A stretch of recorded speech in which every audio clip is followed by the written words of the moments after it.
Welcome to the Positive Spiritual Living Podcast, brought to you by Unity on the Bay. This is your positive path for spiritual living.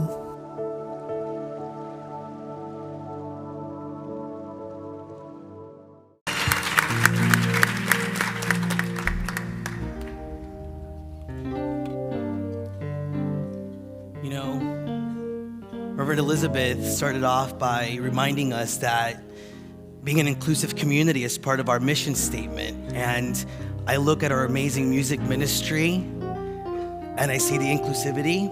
I look around the room and I see it, and I just take a moment to feel the blessing that is to be in a diverse community. It really is something that reminds me of the power of the unity movement and Unity on the Bay especially. Included in that diversity, though, I'm going to speak to some of you here by asking you the most important thing that you'll probably be thinking about today. How many of you want the Carolina Panthers to win? A few? Okay.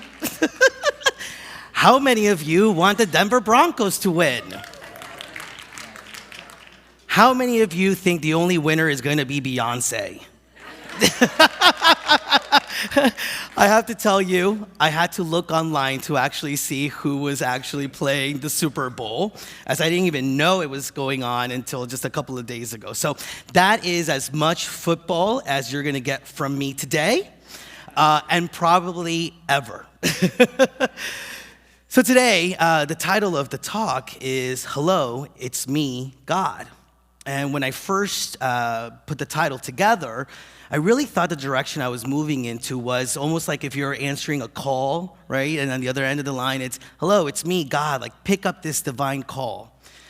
And when I sat with it, though, and I sat with what are some of the things that I've become aware of, and we've become aware of, especially in the last couple of weeks, it being Black History Month, it actually changed a bit for me. And it was more like, hello, it's me, God. Like, take that in. Hello, it's me, God.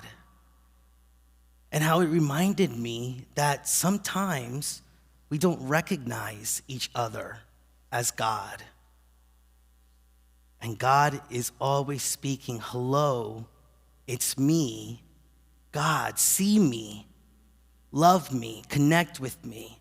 And a lot of times we don't see beyond the differences, internal, external differences, and are able to recognize each other as individual reflections of God. And yet, I think if we really think about it, at all times as individuals, whether through our thoughts, through our words, through our actions, what we're trying to do is just scream at each other, hello, it's me, God.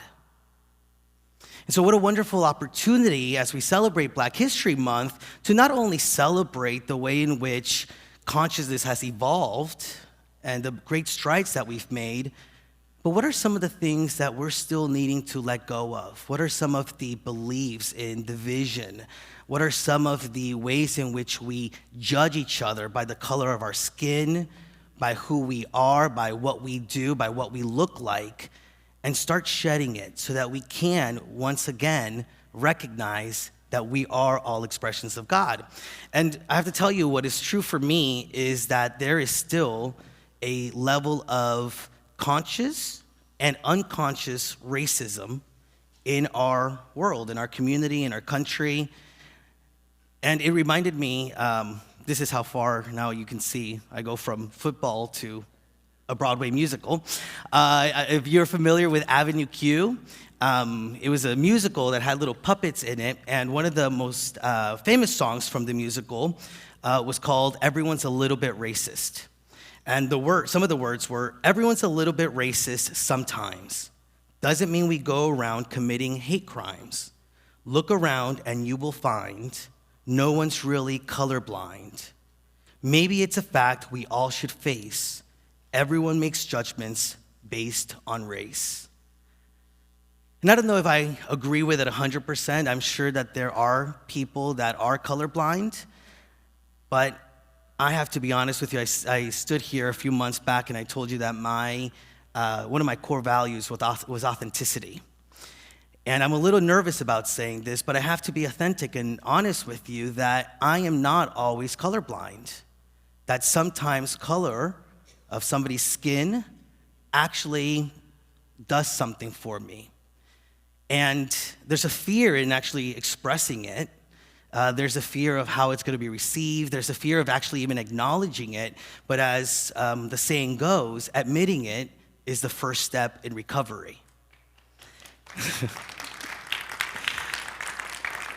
And so it takes courage as individuals, it takes courage as a society to really look at something like racism, something that we all know, I think we all know, we want to forever release from our minds, from our thoughts, release those separations. It takes courage to, first of all, take that step of speaking it. It takes courage to actually question our thoughts, question our actions, and see if there's still a level of that within us. But I know that once we do that, that is the first step in healing it. And so I want to ask you, when I said that there's a level of conscious and unconscious racism within us, how did that feel for you? Check in. Did you feel defensive about it? Did you want to brush it off? If so, my invitation is for you to actually just take a moment and question whether it is in fact true. It may not be true for you, but to question it. You know, when I've been in conversations about something with somebody and all of a sudden somebody just sort of reflects to me, well, maybe that's your inherent power as a man, as a non-black man, right? My privilege as a non-black man. Sometimes I get defensive, but that shows me that there's something for me to look at. And if we look out into the world, I think it all is being mirrored back to us for us to start healing it at a higher speed, at a deeper level. You know, the Black Lives Matter movement started over a year ago in response to the healing that needed to take place between the police community and the black community. Not everybody within it, but there obviously is something that needs to be looked at and healed. It also, how many of you are familiar with what's going on in Flint, Michigan, right? Where a whole city right now has had lead poisoning. 100% of the children in that town now have lead poisoning. And there are people that say that if it weren't a predominantly minority poor city, something would have been done sooner than it has. I'm actually experiencing myself this internal dialogue about what it means to look past our differences and be a diverse community. As some of you know, I have a 3-year-old son, and we've been already shopping for schools. And we went to one that was really wonderful. It was a beautiful school. It had a lot of great things about it. And all of a sudden, I noticed that I had seen about 100 children, and there was only one dark-skinned child out of those 100. And I'm not saying that school is racist or that was a sign of, racism in there. But what I do know is that because I believe that there is an inherent, pervasive racism within our consciousness, our shared consciousness, we are a product of the consciousness from which we came. And here we are trying to move beyond that and evolve from that. So what I want to do is give my son the best opportunity to do that, to be able to move past that, to move beyond that consciousness. And so I want diversity so that when he does see differences, because the reality is that oneness doesn't mean sameness. We are different, but that he can see beyond that difference, not judged by the differences, but judged by the fact that we are all one human family, that we are all the expressions of the Christ. Judging by our differences really puts a limit on others. It really is, just think about it. When we judge by differences, when we act out of some inherent racism that may be within us, what we're doing is we're putting a limit on other people, right? Like they can't go there because they're Mexican, or she can't be in here because she is Middle Eastern and Muslim. George Washington Carver, which I mentioned earlier, actually had a quote that said, "When our thoughts, which bring actions, are filled with the hate against anyone, Negro or white, we are in a living hell. That is real as hell will ever be. Now, I know hatred is a very strong word. I think it's appropriate, but it's a strong word, so I've changed it to fear. When our thoughts, which brings actions, are filled with fear against anyone, Negro or white, we are in a living hell. That is as real as hell will ever be. It's not just hell because of the limitations that we're putting on other people. It's hell because we're putting a limitation on ourselves. By us living out of fear of one another, we're limiting the ways in which we see God playing out in the world. We are really individual expressions of God. Galatians chapter 3, verse 28 says, there is neither Jew nor Greek. There is neither slave nor free. There is no male or female, for you are all one in Christ. Again, oneness doesn't mean sameness. There were Greeks, there were Jews, male, female. But what we're being asked to do is see beyond those differences to our one commonality, that we are the Christ, that we share in this human family. And when we don't see oneness, we really are living in hell. The reality is that any time that we are unable, at least in my opinion, to see God in the people around us or in the situations that we're in, we aren't able to fully acknowledge the light that we truly are. I was also thinking about it. Anytime that we do not allow ourselves to see each other as the expressions of God, what we're really doing is giving the monkey mind proof that we are not the expressions of God. Because when those thoughts come up, maybe I'm not good enough, maybe God is not within me, the mind all of a sudden has a fact and says, well, God wasn't in Maria, or God wasn't in James, so yeah, there's a possibility that God is not within me. And so the reality is that it hurts us to not be able to see everyone as expressions of God. Now, how do we really move into recognizing this divinity that we all are at all times? How many of you, if you're here, you've heard the namaste, right? The namaste, so what it actually means is, I bow to the God within you. In unity, we actually, look at it to mean the Christ within me acknowledges the Christ within you. How do we get to that place? I mean, it's a beautiful saying, but how do we, in every encounter that we have, with every individual that we have, whether it's somebody of a different race, somebody of a different political party, especially with everything going on in politics right now, how do we see them and stop the judgments and just internally feel namaste? For me, I think it's really about questioning our beliefs about others at all times. I had a thought about this person. Check in with yourself. Is that really how you feel? Does that feeling, does that thought actually feel in harmony? Does that action feel like it's going to bring more harmony rather than disharmony? I also think it's about looking at how our actions are in integrity with love. I know it sounds easy, but it's sometimes not. It can be very confusing. But what would Jesus do? What would love do? How would love see this individual? How would love see this situation? And then you can have really practical ways, questions of being able to sort of just check in with yourself so that you can move to a more evolved consciousness of connecting one-to-one, from God to God. Not many people know this, but I actually like to tell people, especially at new member orientations, because I think it's part of our history and it's important to acknowledge our history. But even in the unity movement, right, a movement that believes in unity, it's our name, there was segregation. Until the 1950s, there was quite a bit of segregation at Unity Village.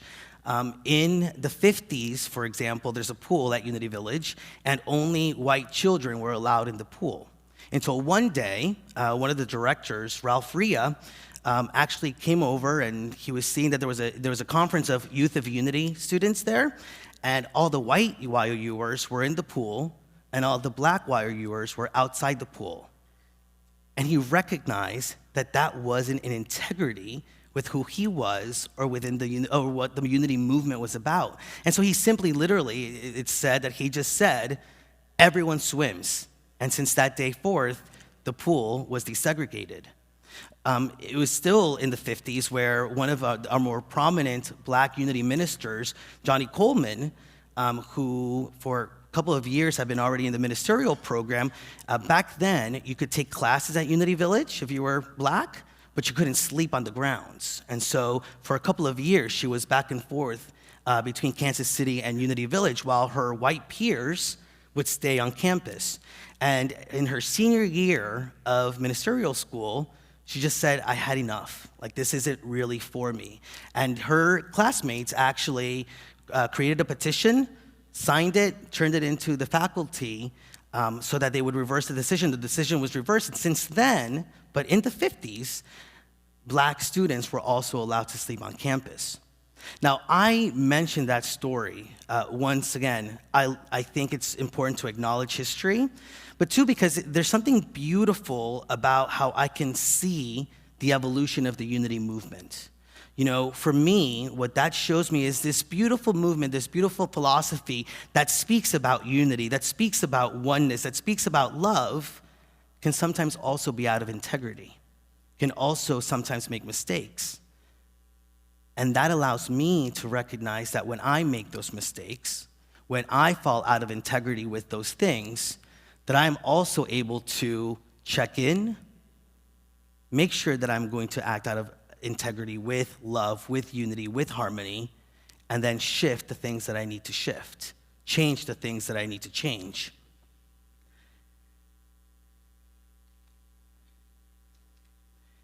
I think that it's really interesting in the time in our country where we're at, because it's no longer, to some extent, it's no longer a whites eat only type of sign that we see, but it's now looking at the ways in which, in very quiet ways, maybe in very subtle ways, there is still racism happening in the world. Not only racism, but just not being able to look past our differences, to be able to look past our judgments. There's sexism, ageism, homophobia, transphobia, all these different isms and phobias. And it really is an opportunity for us to start looking in the very subtle ways in which it plays out for ourselves, for our community, and for our country. And again, check in. Is this what love would do? Is this what my principles, my integrity is seeking to shift and evolve from? I had a very healing opportunity this past summer, partly because it reminded me of how when I do question, or when we do question who we are as a community, who we are as a country, who we are as individuals, sometimes shedding the light on those difficult things that we may not want to look at brings so much healing. I was in Missouri, town of 400 individuals, with my husband visiting family, and I had already sort of judged the people that lived in that area, right? Town of 400 in the middle of the Ozarks in Missouri. And I didn't necessarily feel like I was connecting with them. And in some ways, I was judging them, and I was judging myself better than in some ways. Well, all of a sudden, we were driving, and Tom just says, oh, there's the George Washington Carver Monument. And I was like, all right, well, we have nothing else to do. Let me walk in. Lucas was actually asleep in the car, so I just went in by myself. And when I saw all those people from that town, from that area, in tears, looking at how George Washington Carver, this black leader, had lived his life and had brought unity and had worked so hard to not only make a difference in the lives of farmers, which is what we normally know, but really just bring racial harmony to the United States. It was beautiful. It actually, I could see people in tears over it, and that made me go into tears. that we had, in some ways, evolved to the place where we could honor this man and see past the color of his skin and recognize the wonderful work that he did. Now, George Washington Carver was an agricultural scientist. Some of you may know he's the one that found over 300 new ways of using peanuts. That he did so that the peanut farmers could have something to live on and be able to move beyond their earlier limits. He was also, though, the first black man to testify before a congressional hearing. He was also one of the first directors of the Tuskegee Institute. He went around and spoke at conferences for thousands of people about racial equality, and he did that by having to go and walk into those conferences through the kitchen and through the back of the hotel. And in all that time, what he taught was forgiveness, racial harmony, and how we could move past our differences to recognize that we are all one human family. One of the things that he says when they asked him about how he figured out all these things to do with the peanuts, he was actually a very spiritual man also. One of the things that he said was, I just love the peanut, and the peanut tells me its secret. He also said that about people. He said, if you silently commune with people, they will tell you their secrets if you love them enough. And I love that, because truly what we're being called to is love each other enough. If we just allow our hearts to open, connect heart to heart, love each other enough, we will share our secret. And that secret is, yes, hello, it's me. I am God. That's the deepest secret that we have. Sometimes we even hide it from our own selves. But if we love each other enough, we'll start to recognize it. Hello, it's me, God. Just coincidentally, this monument was the first national monument that was created for an African American in the United States. This monument was also the first time that they made a national monument for somebody other than a U.S. president. So he really, really took hold of how to move past differences and really be at the heart of loving each other. One of the quotes that he says is, we are brothers, all of us, no matter what race or color or condition, children of the same heavenly Father. We rise together or we fall together. Now I know that we are rising above the old consciousness into a more evolved way of seeing each other and connecting with each other, of really hearing ourselves at all times. I hear you right now say, yes, hello, it's me, God. So I'm going to invite you now to just open your heart a little bit more, open your mind a little bit more, and turn to the person next to you or somebody near you and gaze into their eyes and say, hello, it's me, God. Speak it like you mean it. Hello, it's me, God. Now keep the gaze. Don't go away from the gaze, because here's one of the most important parts of that interaction. Now say back to the other person, yes, I see you. You are God.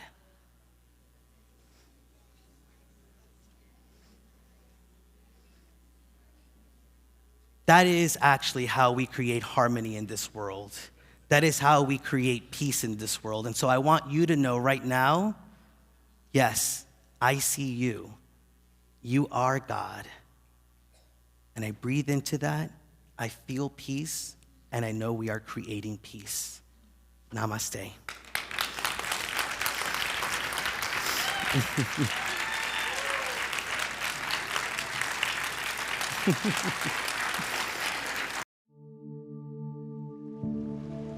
We hope you enjoyed this episode of the Positive Spiritual Living Podcast, brought to you by Unity on the Bay, a spiritual community located in Miami, Florida.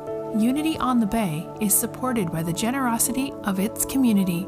If you'd like to make a donation or learn more about Unity on the Bay, please visit unityonthebay.org. You can also follow Unity on the Bay on Facebook, Instagram, and Twitter for even more positive spiritual inspiration. Until next time, thanks for listening and many blessings. Namaste.